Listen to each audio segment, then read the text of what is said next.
होता है नेटवर्क में, तो उसे कंप्यूटर का पता भी कह सकते हैं, बट पता लिखते नहीं है। कंप्यूटर का एड्रेस, आईपी एड्रेस ऐसे ही लिखा जाता है, एड्रेस शब्द ही लिखते हैं, ठीक है। तो बेसिकली क्या होता है कि हमारे कंप्यूटर नेटवर्क में कंप्यूटर्स के लिए दो एड्रेसेस होते हैं। एक एड्रेस का नाम होता है बेटा आईपी एड्रेस, ठीक है, आईपी एड्रेस, और ये भी इंपॉर्टेंट है आईपी एड्रेस। और एक एड्रेस और होता है जिसे मैक एड्रेस कहते हैं, और ये भी इंपॉर्टेंट होता है इंटरनेट नेटवर्किंग के केस में। ऐसा कैसे समझाता हूँ। देखो आईपी एड्रेस को यानी कि इंटरनेट प्रोटोकॉल एड्रेस को तो आप ऐसे समझ लीजिए कि जैसे एक व्यक्ति की पहचान हो जाएगी इससे, समझ रहे हैं नहीं, इससे क्या हो जाएगी, एक व्यक्ति की पहचान हो जाएगी। जैसे अगर आप कोई सिम खरीदते हैं यानी कि फोन नंबर खरीदते हैं तो आपको एक आईडी प्रूफ लगता है ना कंपनी के पास, और उस आईडी प्रूफ पे ही आपका नंबर अलॉट किया जाता है या एक्टिवेट किया जाता है। तो अगर आप किसी को है ना आधी रात को गाली देते हैं या गाली गलौज करते हैं, उल्टी सीधी बात करते हैं, तो वो व्यक्ति जिसको आपने उल्टा सीधा बोला है ना, वो एफआईआर लिखवा देगा कि इस नंबर से मेरे को कोई परेशान कर रहा है। तो वो नंबर फिर देखा जाएगा कि कौन से टेलीकॉम ऑपरेटर का है, जियो का है, एयरटेल, बीएसएनएल किसका है, उससे बात की जाएगी, उससे पूछेंगे बताओ किसके नाम पर रजिस्टर्ड है, किस आदमी ने लिया है, चलो भाई पकड़ने चल रहा है ना। तो उसी तरीके से इंटरनेट के केस में भी व्यक्ति की पहचान के लिए आईपी एड्रेस होता है, क्योंकि जब मैं कोई इंटरनेट कनेक्शन लेता हूँ ना तो मेरे को एक आईपी एड्रेस मिलता है, एक नंबर मिलता है मेरे को, जो मेरे नाम पर मेरी आईडी पर रजिस्टर्ड हो जाता है।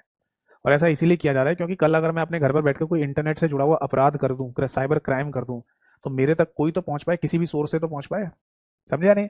तो जब भी हम इंटरनेट कनेक्शन लेते हैं ध्यान रखना, हमें एक आईपी एड्रेस मिलता है जिसके थ्रू हम इंटरनेट चला रहे होते हैं, और हमारा एक आईडी प्रूफ कंपनी के पास जाता है। आजकल तो पहले तो आईडी प्रूफ ही ले लेते हैं, अब तो फोटोग्राफ भी खींचते हैं। आपके घर आएंगे इंटरनेट कनेक्शन देने, बोले खड़े हो जाओ फोटो खींचेंगे आपकी, एक आईडी प्रूफ भी दो, दोनों चीज लेते हैं आजकल तो ये जरूरी है, ठीक। तो जब भी हम कभी इंटरनेट चलाते हैं यानी कि कोई वेबसाइट वगैरह, कोई एप्लीकेशन वगैरह अपने फोन में खोलते हैं इंटरनेट के थ्रू, तो हमारे कंप्यूटर का आईपी एड्रेस सर्वर कंप्यूटर पे जाता है, ठीक। ये पता रखने के लिए ये रिक्वेस्ट कहाँ से आ रही है। जैसे मैंने अपने कंप्यूटर में ना फेसबुक की वेबसाइट खोली, तो फेसबुक के सर्वर पे, वो कहाँ पर है, अमेरिका में है, तो फेसबुक के सर्वर पर मेरे कंप्यूटर का आईपी एड्रेस चला जाएगा। तो फेसबुक के सर्वर को ये बात पता रहती है कि इंडिया से हमारा कोई डाटा एक्सेस कर रहा है या हमारी वेबसाइट को देख रहा है, ठीक है। और एक एड्रेस और होता है जिसको मीडिया एसेस बोलते हैं, media access control address, media access control address, ये क्या होता है। ये उसी तरीके से समझ लीजिए जैसे हर एक फोन का IMEI नंबर होता है, हर एक फोन की हार्डवेयर पहचान जिसको इंटरनेशनल मोबाइल इक्विपमेंट आइडेंटिटी कहा जाता है, उसी तरीके से हर कंप्यूटर हार्डवेयर की पहचान मैक एड्रेस होता है। ये कहाँ लिखा होता है, ये हमारे कंप्यूटर के मदरबोर्ड पर एक NIC चिप होती है, नेटवर्क इंटरफेस कंट्रोलर कार्ड, उसका नंबर होता है परमानेंट। तो जब हम अपने कंप्यूटर में इंटरनेट चला रहे होते हैं ना, कोई वेबसाइट एप्लीकेशन वगैरह खोल रहे होते हैं, तो उनके सर्वर कंप्यूटर पर हमारे कंप्यूटर का मैक एड्रेस भी जाता है हार्डवेयर पहचान के लिए, ठीक है ना। तो जैसे मैं अपने कंप्यूटर में फेसबुक की वेबसाइट खोल रहा हूँ, तो फेसबुक का जो सर्वर कंप्यूटर अमेरिका में है, वहां पर मेरे कंप्यूटर का आईपी और मैक दोनों ही पहुंचा होगा, ठीक। तो ये दो तरीके के एड्रेसेस होते हैं, समझ में आ गई बात। बट जो पैकेट की अगर हम बात करेंगे ना, तो वहां पर केवल आईपी एड्रेस लगा के भेजा जाता है जब कोई डाटा ट्रांसफर कर रहे होते हैं। तो आप बोलेंगे सर फिर मैक एड्रेस नहीं जाता है। एक्चुअली क्या है ना, हम किसी भी मान लो नेटवर्क के थ्रू या हम किसी भी कंप्यूटर पे जब कोई डाटा भेज रहे होते हैं ना, तो एक्चुअली हम उससे पहले कनेक्ट हो जाते हैं, उस सिस्टम से कनेक्ट हो जाते हैं, और जब कनेक्ट हो रहे होते हैं तब आईपी और मैक हमारा पहले ही जा चुका होता है। फिर तो हमें डाटा भेजना होता है, डाटा को पैकेट की फॉर्म में भेजेंगे और हर एक पैकेट पर एड्रेस लगा देते हैं बस, ठीक है। तो ये ध्यान रखना कि जो भी पैकेट भेजे जाते हैं ना, उनके साथ केवल आईपी एड्रेस जुड़ा होता है, सोर्स का, डेस्टिनेशन का, और हर पैकेट का सीक्वेंस नंबर। देखो अब अगला पॉइंट आता है कि आईपी एड्रेस का कॉन्सेप्ट क्या है, ये इंपॉर्टेंट है। देखो बेसिकली एक ऑर्गेनाइजेशन है IANA के नाम से, इसका फुल फॉर्म होता है इंटरनेट असाइंड नंबर अथॉरिटी। ये नाम मैंने ना जब आपको इंटरनेट वाला चैप्टर पढ़ा रहा था तब भी लिखवाया होगा। इसको इंटरनेट असाइंड नंबर अथॉरिटी कहा जाता है, और यही ऑर्गेनाइजेशन या संस्था है ना आईपी एड्रेस का कॉन्सेप्ट पूरी दुनिया में डिस्ट्रीब्यूट करती है, ठीक है ना। आप बोलेंगे पूरी दुनिया में मतलब, हम तो है ना हमारी कंपनी जो है इंटरनेट सर्विस देने वाली, उससे आईपी एड्रेस लेते हैं, तो इसका क्या रोल है। इसका रोल है ना इंटरनेशनल लेवल पे है। जैसे ये इसी तरीके से समझ लो जैसे आप कोई फोन नंबर लेने जा रहे हो किसी कंपनी का, जियो, एयरटेल या बीएसएनएल का, तो ये आपको कंपनी दे रही है फोन नंबर, बट उन कंपनियों के ऊपर भी कोई कंपनी बैठी हुई है जो इन कंपनियों पर नजर रखे। तो आंसर है हाँ, जिसका नाम है ट्राई, भारत सरकार की ये कंपनी है या संस्था कह दीजिए, telecom regulatory authority of India, try जिसे कहा जाता है। वो टेलीकॉम सेक्टर की हर एक कंपनी के ऊपर नजर रखती है कि वो कर क्या रही है, ठीक है ना। तो जिस तरीके से ट्राई बैठा हुआ है सबसे ऊपर भारत में टेलीकॉम सेक्टर पे, ऐसे ही है ना IANA बैठा हुआ है सबसे ऊपर आईपी एड्रेस के केस में। जैसे ट्राई बैठा हुआ है, उसके नीचे भी टेलीकॉम कंपनी है, फिर उनसे नीचे हम लोग हैं, तो ऐसी IANA है, फिर इसके नीचे ISP कंपनी है, और फिर इसके नीचे हम जैसे लोग होते हैं, ठीक है ना। तो अगर मेरे को जियो एयरटेल या बीएसएनएल कंपनी का इंटरनेट कनेक्शन चाहिए, मतलब कि आईपी एड्रेस चाहिए, तो ये आईपी एड्रेस जियो एयरटेल और बीएसएनएल ने इनसे ही लिया होगा वो नंबर, फिर जो हमें दे रहे हैं। समझ में आ रहा है। तो इंटरनेट असाइंड नंबर अथॉरिटी नाम की जो संस्था है वही पूरी दुनिया में आईपी एड्रेस कॉन्सेप्ट को डिस्ट्रीब्यूट करती है। ठीक है जी।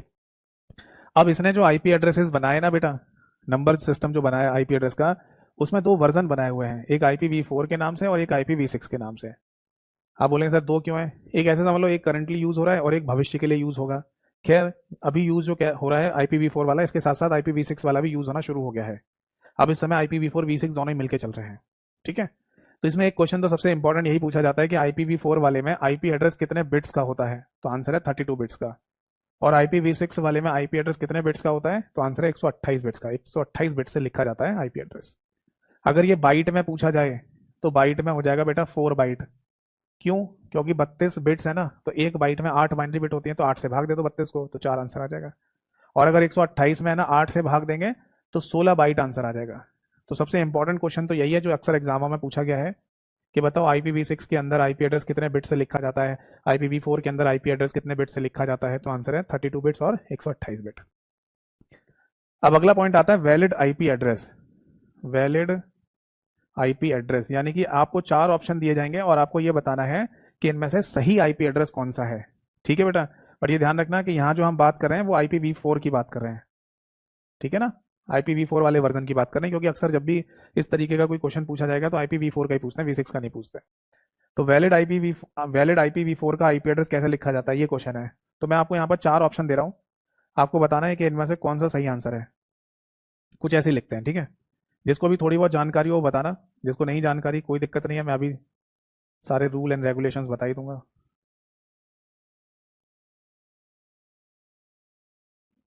तो ये 4 ऑप्शन है आपके सामने, आपको बताना है कि इनमें से वैलिड आईपी एड्रेस कौन सा है। ठीक है। जो डी ऑप्शन है वो यहाँ लिख दे रहा हूँ, A.B.C.D डॉट। तो इन चारों में से कौन सा सही आईपी एड्रेस है, जिसको भी थोड़ा बहुत पता हो वो बताना, बाकी तुक्का मत मारना, मैं समझा दूंगा। चलिए, तो मैं ना इसकी कंडीशंस बताता हूँ, ठीक है भाई। तो यहाँ नोट कर लीजिए, दैट इज कंडीशंस। आपको ना वैलिड आईपी एड्रेस को बताने के लिए कंडीशंस देखनी पड़ेंगी, जिसमें सबसे पहली कंडीशन ये है बेटा कि आपके सामने ऐसा फॉर्मेट होना चाहिए, यानी कि 3 पोजीशंस होनी चाहिए नंबर्स को लिखने की और उनके बीच में 3 डॉट होनी चाहिए। सॉरी माफ कीजिएगा, 4 पोजीशन होनी चाहिए, 1 2 3 4, 4 पोजीशन है ना, और उनके बीच में 3 डॉट होनी चाहिए। ऐसा कौन सा ऑप्शन फुलफिल नहीं कर रहा है? सी ऑप्शन, यानी गलत हो गया। इसमें 3 नंबर हैं और 2 डॉट हैं, जबकि 4 नंबर और 3 डॉट होनी चाहिए, है ना। चलो, नेक्स्ट कंडीशन ये है बेटा कि आपको आईपी एड्रेस लिखने के लिए कोई अल्फाबेट या फिर कोई भी स्पेशल कैरेक्टर नॉट अलाउड, यानी कि ये नहीं लिख सकते आप। V4 की बात चल रही है ना, तो यानी कि ऑप्शन डी भी हमारा गलत हो गया। और थर्ड एंड लास्ट कंडीशन कि जो भी यहाँ पर पोजीशंस है ना ये चारों, इन पर मिनिमम नंबर 0 और मैक्सिमम नंबर 255 ही हो सकता है बस। यानी मिनिमम तो 0 लिख सकते हैं और मैक्सिमम 255 लिख सकते हैं बस। यानी इन चारों पोजीशन पर है ना मिनिमम 0 और मैक्सिमम 255 आ सकता है, जबकि यहाँ पर कितना लिखा है 257। तो ये ऑप्शन ए भी गलत हो गया, option B is the right answer, यानी बी हमारा सही आंसर होगा। क्योंकि हर एक पोजीशन पे देख लो, है ना, तीनों कंडीशन फुलफिल हो रही हैं, 4 नंबर हैं और 3 डॉट हैं, कोई स्पेशल कैरेक्टर या अल्फाबेट है नहीं, और जो नंबर्स लिखे हुए हैं वो 0 से लेकर 255 के बीच में ही यहाँ पर लिखे हुए हैं। ठीक है, तो ये नोट कर लीजिए। अब ऐसा हो सकता है कि आपके दिमाग में है ना एक पॉइंट आए कि सर 255 ही क्यों, क्यों ऐसा है कि 255 ही यहाँ पर मैक्सिमम नंबर हो सकता है? तो उसका भी एक लॉजिक है, समझा देता हूँ आपको। एक्चुअली ना IPv4 का जो आईपी एड्रेस है वो कितने बिट से लिखा जाता है? वो लिखा जाता है 32 बिट से, 32 बाइनरी बिट में। ये तो चूंकि डेसिमल नंबर्स में लिखा हुआ है, बट कंप्यूटर में तो बाइनरी बिट्स का यूज करते हैं ना, 0 1 का। तो वो 32 बिट है ना, ऐसे लिखी होती है बेसिकली। मैं सारे जीरो की फॉर्म में लिख देता हूँ। 8 0 ये हो गई, फिर 8 0 ये हो गई, फिर 8 0 ये हो गई, और फिर 8 0 ये हो गई। तो इस तरीके से टोटल मिला के अगर कोई आईपी एड्रेस लिखा जाता है ना बाइनरी वगैरह में, तो ऐसे लिखते हैं। इसको पूरे को ना आप ऐसे भी लिख सकते हैं 0.0.0.0, ये भी सही है। ठीक है। तो इस तरीके से होता है आईपी एड्रेस। जैसे मान लो अगर कोई आईपी एड्रेस 1.1.1.1 ऐसा है, तो फिर यहाँ पर 1 आ जाता है, यहाँ 1 आ जाता है। अगर देखो आपको किसी नंबर को डेसिमल से बाइनरी में चेंज करना आता है तो ये चीज़ आपको समझ में आ गई होगी। ठीक है, अगर नहीं आता तो चिंता वाली बात नहीं है, क्योंकि जब मैं आपको लास्ट में एक नंबर सिस्टम वाला चैप्टर कराऊंगा तो वहाँ पर डेसिमल से बाइनरी और बाइनरी से डेसिमल कैसे चेंज करते हैं वो आपको समझ में आ जाएगा। तो फिलहाल है ना, देखो अगर जैसे ये वाला आईपी एड्रेस लिखना है आपको, ठीक है, तो ऐसे लिखा जाएगा ये लिखना है तो फिर सारे जीरो लिखे जाएंगे, है ना, ऐसे लिखा जाता है बाइनरी में। अब होता क्या है कि हर एक पोर्शन है ना 8-8 बिट का होता है, ये भी 8 बिट है, ये भी 8 बिट्स हैं, ये भी 8 बिट्स हैं और ये भी 8 बिट्स हैं। तो 8 बाइनरी बिट का इस्तेमाल करके 0 1 के कितने कॉम्बिनेशंस बनाए जा सकते हैं मैक्सिमम, तो ये बात तय करती है 2 की पावर n पर। तो 2 की पावर n की वैल्यू नंबर ऑफ बिट्स होती है, यानी 8 कर दी, और यहाँ से आंसर आएगा बेटा हमारे पास 256 यानी 256। और 256 की जो रेंज बनती है वो 0 से लेके 255 तक ही बनेगी। भाई 1 से लेके 255 तक 255 नंबर हो गए, और जीरो को भी जोड़ लें यहाँ पर रख लें तो 256 हो जाएंगे, है ना। इसीलिए हर पोजीशन पर, चाहे वो पोजीशन ये हो, चाहे वो पोजीशन ये हो, चाहे वो पोजीशन ये हो या फिर ये हो, किसी भी पोजीशन पर मिनिमम नंबर 0 और मैक्सिमम नंबर 255 ही आ सकता है बस। 255 पता है बाइनरी में कैसे लिखा जाता है? ऐसे लिखा जाएगा, सारे के सारे 1, 4 और 4 8, ये 255 वैल्यू होती है। 255 नहीं, 256 वैल्यू होती है। ये 256 वैल्यू होती है, मतलब वैल्यू 200 क्या नाम है 56 है। ये जो सारे के सारे अगर 1 कर दिए जाए तो ये वैल्यू 256 होती है, ठीक है ना। बट जो मैं वैल्यू आपको बता रहा हूँ 256, उसमें जीरो काउंट नहीं हो रहा, उसमें 1 से काउंट हो रहा है, इसलिए नहीं समझ में आ रहा है, छोड़ दीजिए। ज़्यादा डीप में जाने की जरूरत नहीं है, बस इतना ही ध्यान कर लो कि आप है ना ये डेसिमल से बाइनरी या बाइनरी से डेसिमल नहीं कर पाते हो तो वो मैं आगे समझा दूंगा कैसे किया जाता है, ठीक है। फिलहाल सिंपल एग्जांपल्स ही समझ लो तो ज़्यादा सही है, ठीक, ये मान लो। क्लियर है? तो अगर हमको है ना यहाँ पर कोई नंबर लिखना होगा तो वो 0 से लेके 255 तक ही लिख सकते हैं। तो हमारे यहाँ जो क्वेश्चन था उसमें यहाँ क्या लिखा था, 257 लिखा था, तो 257 अलाउ है नहीं, तो इसलिए ये ऑप्शन गलत हो गया। तो एक ही कंडीशन फुलफिल हो रही थी, बी ऑप्शन वाली। बताओ यहाँ तक कोई दिक्कत डाउट परेशानी है तो पूछिए, नहीं तो आगे बढ़ेंगे। तो ये जो मैंने ऊपर एक कैलकुलेशन ही आपको बताई है, इसे याद रखने की जरूरत नहीं है, केवल इतना ध्यान रखना कि ये तीनों कंडीशंस के अकॉर्डिंग हम किसी आईपी एड्रेस को पहचान पाएंगे या नहीं। तो आप तो पहचान लोगे ना, कंडीशंस पता है आपको, ठीक। अब आगे देखो, एक छोटा सा पॉइंट और समझते हैं। एक्चुअली है ना, जैसे अगर हम है ना कोई फ़ोन नंबर इस्तेमाल कर रहे हैं, तो उस फ़ोन नंबर को अगर हमने सेव नहीं किया हुआ है, या फिर ऐसे कह लो कि हमारे फ़ोन पर है ना किसी अननोन नंबर से फ़ोन आता है, ऐसे मान लो, तो उस नंबर को देखकर हम पता लगा सकते हैं कि ये नंबर किसका है। आप बोलेंगे सर अननोन नंबर है तो किसी व्यक्ति का नाम तो नहीं लिखा है, कैसे पता लगाएंगे? चलो कुछ तो इन्फॉर्मेशन मिल सकती है, कुछ भी मिल जाए। तो आप बोलेंगे हाँ सर कुछ इन्फॉर्मेशन मिल जाती है, जैसे अगर कोई नंबर मान लो 94 से शुरू हो रहा है, ये 94 का मतलब +94 नहीं, वो तो इंडिया का जो कोड है वो +91 है, टेलीफोन कोड वो अलग है। मान लो कोई नंबर 94 से शुरू हो रहा है, नंबर है 9473102246, मान लो ये नंबर है किसी का 246 8 10, तो किसी का फ़ोन नंबर ये है मान लो। तो इस नंबर को देखकर कुछ बता सकते हो ये नंबर कौन सा क्या है, किसका नंबर होगा, कुछ भी, किसी को भी जानकारी हो तो? Is anybody knows? कोई बता सकता है? देखो, आपने नोटिस किया होगा कि शुरुआत के जो 2 अंक होते हैं ना 94 जैसे दिखाई दे रहे हैं, ये नंबर है ना बीएसएनएल वाले नंबर होते हैं, भारत संचार निगम लिमिटेड वाले, है ना। और जैसे ना, जैसे शुरुआत के 2 डिजिट अगर आपको 95 या 99 दिख रहे होते थे, तो ये एयरटेल के नंबर होते थे। तो इतना तो खैर पता चल ही जाता था कि ये नंबर है ना 94 से शुरू हो रहा है, तो बीएसएनएल का नंबर होगा। समझ में आ रही है बात? तो इसी तरीके से थोड़ी बहुत आइडेंटिफिकेशन हम और आप जैसे लोग भी पता लगा लेते थे, है ना। खैर आज के समय में तो है ना नंबर्स को कोई देखता ही नहीं, सब नाम वगैरह सेव कर लेते हैं। और मोबाइल में भी ऐसी एप्लीकेशंस आ रही हैं कि कोई नंबर किसी नाम से कहीं पर भी रजिस्टर्ड है सोशल मीडिया पर, तो उसका नाम ही दिखने लगता है आजकल फ़ोन पे, है ना। वो एक अलग केस है। चलो यहाँ आ जाओ लौट के वापस। तो मैं ये कहना चाह रहा था कि किसी नंबर को देखने से कुछ पता चल सकता है कि ये कहाँ का नंबर है, कौन का नंबर है, कुछ थोड़ी बहुत इन्फॉर्मेशन पता चल सकती है, हाँ पता चल जाती है। तो उसी तरीके से अगर कोई आईपी एड्रेस देखकर बता सकते हो कि आईपी एड्रेस कहाँ का है, कौन यूज़ कर रहा होगा, हाँ। वो कैसे पता चलेगा? क्योंकि IANN ने जब आईपी एड्रेस को पूरी दुनिया में बांटा, तब है ना टोटल मिला के 5 क्लासेस बनाई आईपी एड्रेस की, IPv4 वाली। ये सारी जितनी भी कहानी मैं आपको बता रहा हूँ ना, V4 की चल रही है, ये ध्यान रखना, अभी V6 का कोई भी जिक्र नहीं हुआ है। तो टोटल मिला के ना यहाँ पर 5 क्लासेस बनाई, class A, class B, class C और क्लास DE। 2 क्लास हो रहे हैं, class A B C D E, 5 classes बनाई, जिनमें से पूरी दुनिया जितने भी आईपी एड्रेस यूज कर रही है आम आदमी के तौर पर, तो वो क्लास A, B या C का आईपी एड्रेस होगा केवल, यानी कि कॉमन पीपल। अगर आप और मेरे जैसे कॉमन पीपल हैं, कॉमन लोग हैं, सामान्य लोग हैं, तो उनको जो आईपी एड्रेस मिलेगा वो क्लास A या B या C का ही मिलेगा, बस ये पहले से तय है। और क्लास D और E के जो आईपी एड्रेस हैं वो रिजर्व रखे हुए हैं, आरक्षित रखे हुए हैं, रिजर्व हैं ये, आरक्षित। किस काम के लिए भाई? इनको फ्यूचर यूज, यानी भविष्य में कोई काम पड़ेगा, किसी अलग कोई अलग सा कोई काम हो, है ना, कोई भविष्य का कुछ काम हो, तो उसके लिए ना इसका यूज करते हैं। दूसरा, रिसर्च पर्पस के लिए, यानी कि अगर कहीं कोई खोज वगैरह चल रही है, कोई रिसर्चर्स हैं, साइंटिस्ट वगैरह हैं, उनको अगर इस इंटरनेट कनेक्शन की ज़रूरत है और उन्हें आईपी एड्रेस की ज़रूरत है तो डी या ई में से दिया जाता है। तो बस इतना ध्यान रखना कि डी या ई वाले जो आईपी एड्रेस होते हैं क्लास डी ई के, वो रिजर्व रखे हुए हैं, आरक्षित for research purpose and future use. वो नाम याद रखना, research purpose and future use. ठीक, अब आगे देखो, ये जितने भी यहाँ क्लासेस है ना, इन सभी क्लासेस की अपनी एक रेंज होती है। जैसे कि क्लास ए की रेंज होती है 1 से लेकर 126 तक, क्लास बी की रेंज होती है 128 से लेकर 191 तक, क्लास सी की रेंज होती है 192 से लेकर 223 तक, क्लास डी की रेंज होती है शुरू 224 से लेकर 239 तक, और क्लास ई की रेंज शुरू होती है 240 से लेकर 255 तक। ये रेंज होती है इनकी। तो अगर मान लो 240 से 255 लिखा है, यहाँ लिख दे रहा हूँ 240 से लेकर 255 तक, ठीक है जी।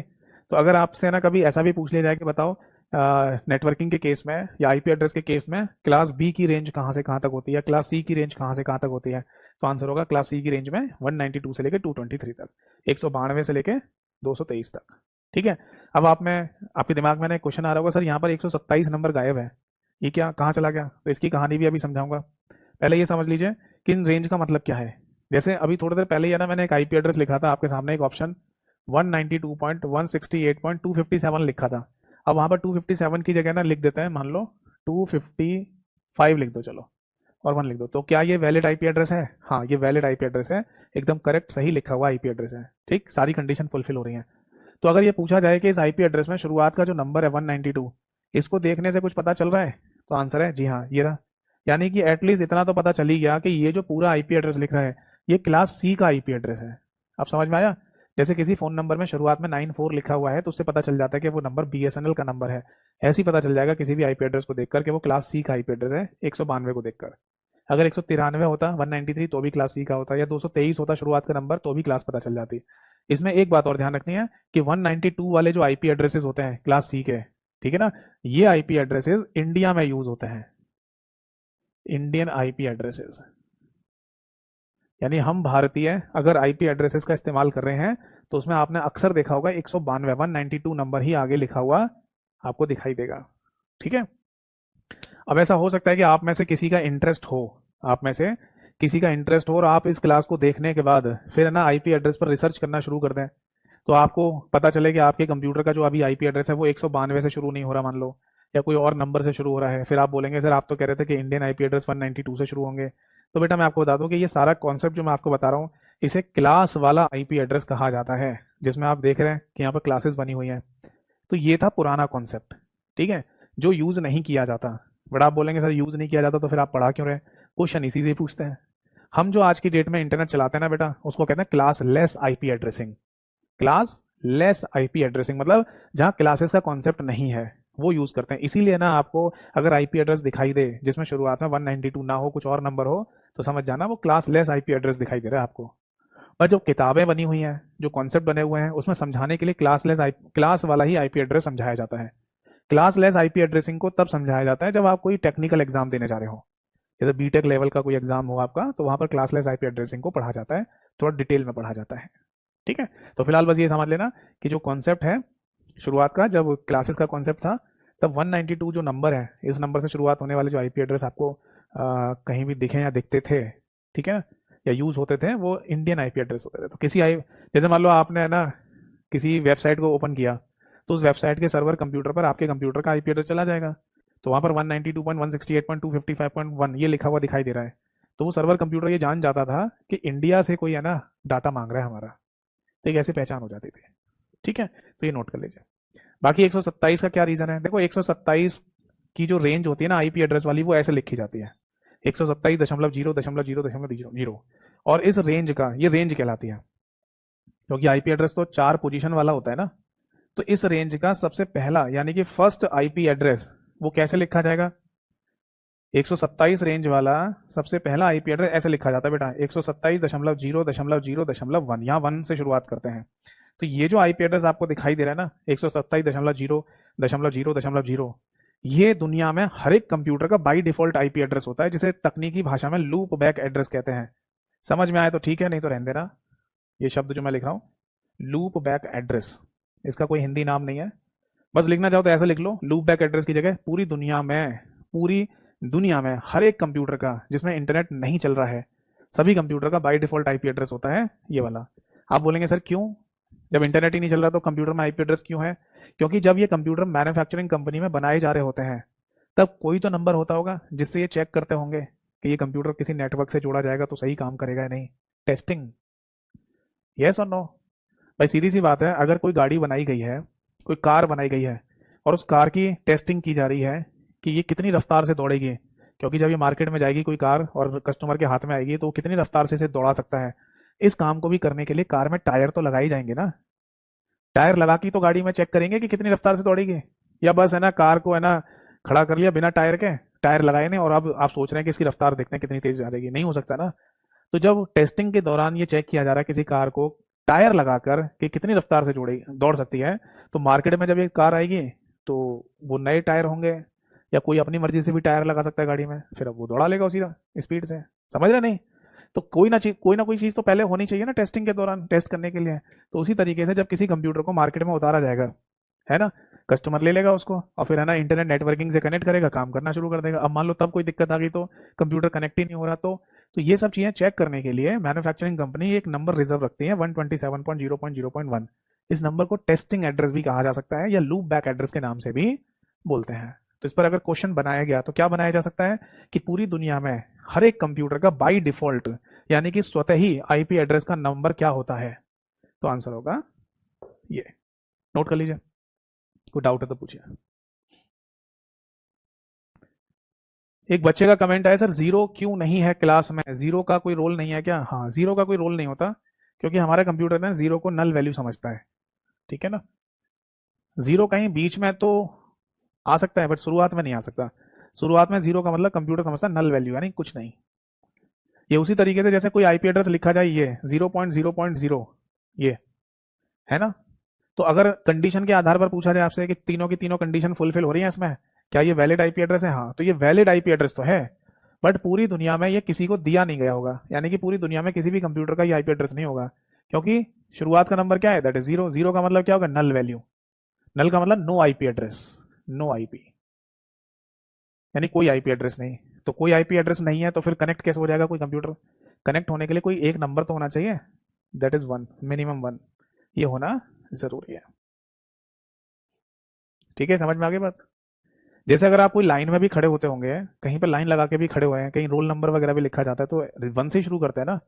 जीरो का कोई मतलब थोड़ी है शुरुआत में, बीच में जीरो का मतलब हो सकता है। भाई रोल नंबर जीरो, हाथ खड़े करो, ऐसा कभी सुना है आपने? हमेशा सुना होगा रोल नंबर वन कौन है, या इस लाइन में जीरो नंबर जीरो स्थान पर कौन खड़ा हुआ है, ऐसा कभी सुना है? यही सुना होगा, इस लाइन में पहले स्थान पर कौन खड़ा हुआ है, वो आए मेरे पास। जीरो स्थान पर खड़ा हुआ है, वो आए, ऐसा कभी सुना है? तो जीरो का शुरुआत में कोई महत्व नहीं होता है, इसीलिए कंप्यूटर में भी जीरो का कोई मीनिंग नहीं है। बाद में हो सकता है जैसे 1.0.0.0, फिर सारे जीरो लगा दो, कोई फर्क नहीं पड़ रहा। ठीक है, समझ में आई बात? तो ये है ना क्लासेस का कॉन्सेप्ट था जो मैंने आपको समझाया। आई होप सो आपको समझ में आ गया होगा। चलो अब एक लास्ट पॉइंट और देख लो। अच्छा, लास्ट नहीं, सेकंड लास्ट, क्योंकि मैक के बारे में भी थोड़ा देखना है। अब IPv6 में ये देख लो बस, इसमें जो आईपी एड्रेस लिखते हैं ना वो 128 बिट से लिखा जाता है, लंबा आईपी एड्रेस होता है वो। और दूसरी बात, 128 बिट से आईपी एड्रेस जो लिखा जाता है उसमें अल्फाबेट भी अलाउ होते हैं। तो ये नोट कर लो कि अगर आपसे पूछा जाए कि IPv4 वाला आईपी एड्रेस कैसे लिखा जाता है, तो आंसर है ओनली न्यूमेरिक, न्यूमेरिक ओनली, यानी नंबर्स आते हैं बस।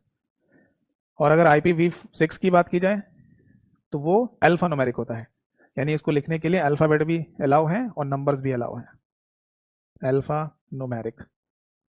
ठीक है जी, बट एक बात ध्यान रखना, न्यूमेरिक में 0 से लेकर 9 तक किसी भी डिजिट का इस्तेमाल किया जा सकता है, बट अल्फाबेट्स की अगर हम बात करेंगे तो ए से लेकर केवल एफ तक बस। सारे के सारे अल्फाबेट यूज नहीं होंगे यहाँ पर, जेड तक नहीं, केवल ए से एफ तक। ठीक है, और एक लास्ट पॉइंट तो लिखिए, मैक एड्रेस। देखो मैक एड्रेस है ना, कंप्यूटर में रिप्रेजेंट किया जाता है 48 बिट से, यानी कि 48 बिट से, और अगर इसको बाइट में लिखा जाए तो 8 से भाग दे दो तो ये आंसर आ जाएगा 6 बाइट।